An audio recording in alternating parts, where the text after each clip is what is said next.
Hey there, guys and gals. Melodic Symphony here. Today we're going to be playing some more Roommates. Now, week 19, I think there's only 2 weeks left. I can't remember. I think it goes up to 21. I'm not sure. I may just record the rest of them in this session, so I don't know. I mean, plenty of energy, plenty of money. I'm on easy mode. It's not difficult. My grade's amazing.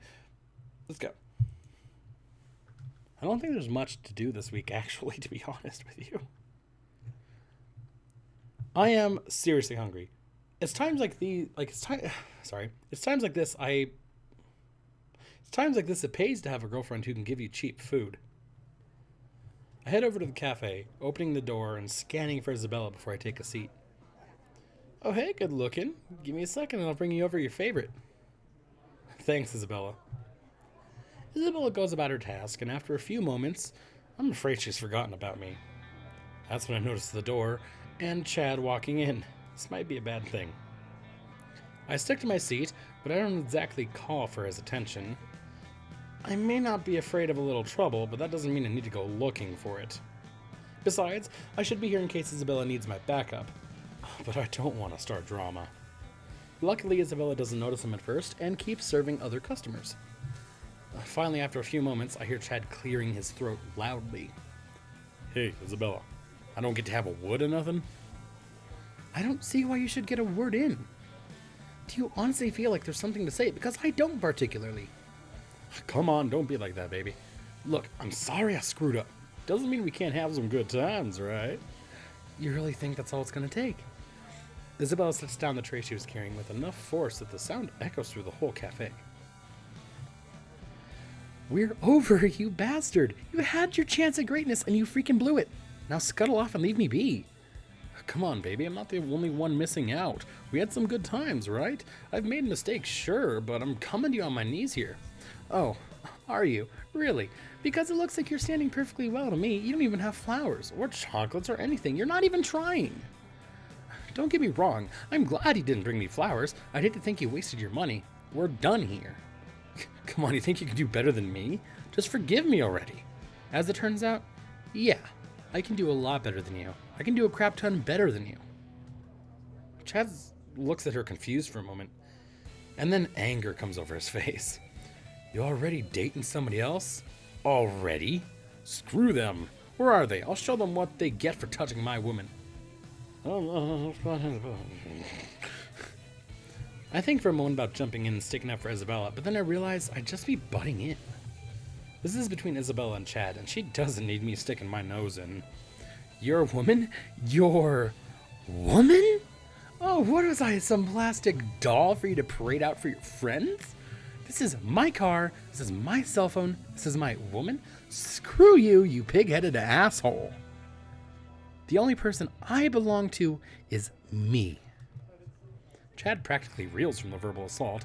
He staggers back a bit from Isabella's angry stare. I didn't mean it like that, I'm just saying, I thought... No, you didn't think. See, if you had ever thought, even once, you would have been doused because people would have thought a fire was starting. Get out of my store, Chad. I have no use for you, neither does anyone else. Go hang out with your bros and belch the alphabet. We're done here.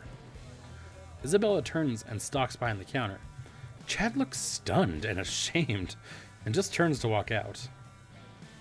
He catches sight of me as he goes, but after a lecture like that, he can't even muster a sneer. He just leaves quietly.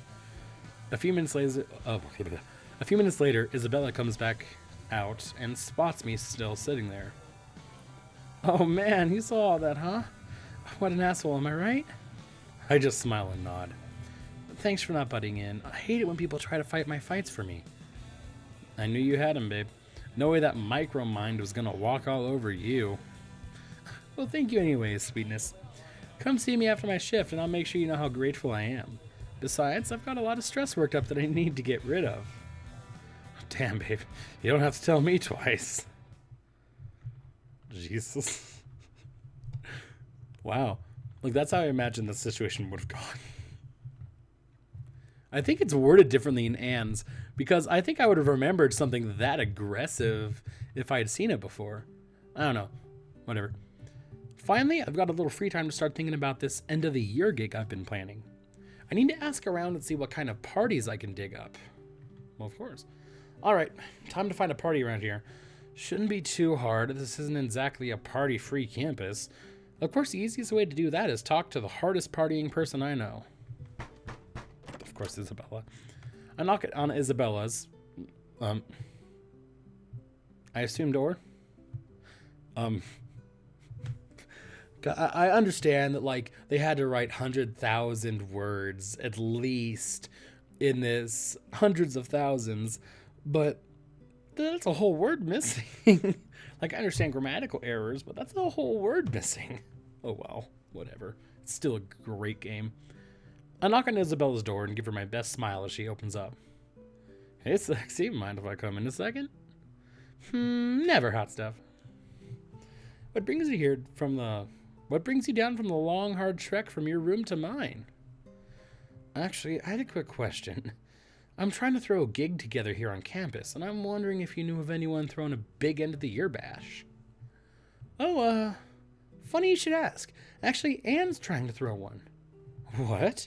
Anne? Shy girl extraordinaire? Isabella shrugs and just points me down the hall. It's interesting because in Anne's, you can choose to not do this whole party. That's pretty interesting. That's really cool. A moment later, I'm knocking on Anne's door. Oh, hey Max, what's going on? So, how come you didn't tell me about this party you're supposedly throwing? Anne looks like she's about to blush, but then it looks like she's trying really hard not to. Well, it's still pretty early in the planning stages, so I haven't really told many people about it yet.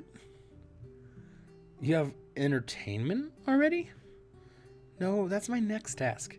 Well, as it turns out, I know this incredible band that would love to get a gig going at a hot college party. Oh, you mean it? That's terrific. Once we've figured out where we're going to throw it, I'll talk to you to work out the details. Thanks, Max. Oh, I'm so sorry. I'm brain dead. Thanks, Max. This means a lot to me.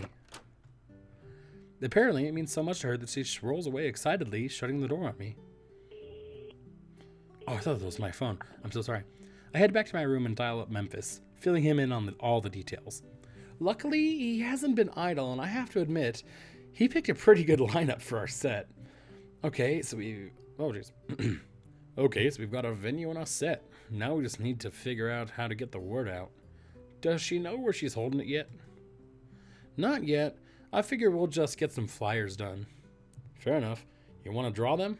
I can't do flyers for crap. Maybe we can get Slim to do them. Nah, I'll figure it out. Okay, you want to go flashy or utilitarian? Flashy might draw a bigger crowd, but the crowd we draw won't necessarily be fans, so they'll be harder to please. A utilitarian flyer, though, gets us a crowd that knows what they're in for, even if they might not be as big. Oh, I actually get to choose?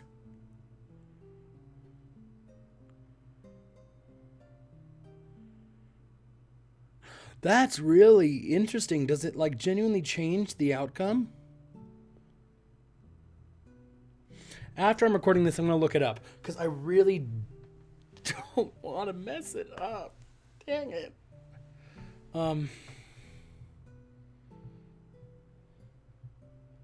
I assume go big or go home? Let's go flashy. Last time I checked, we weren't called back alley utilitarian. All right. Just a suggestion. Seriously, who's going to do it, though? Don't worry. I think I know what to do with that. Just leave it to me. Rakesh. Is he going to talk to Rakesh? Oh, well, shoot. Okay. I guess that's it. Thank you guys so much for watching. Leave a like, comment, or subscribe if you want to see more. And I'll see you on the next one.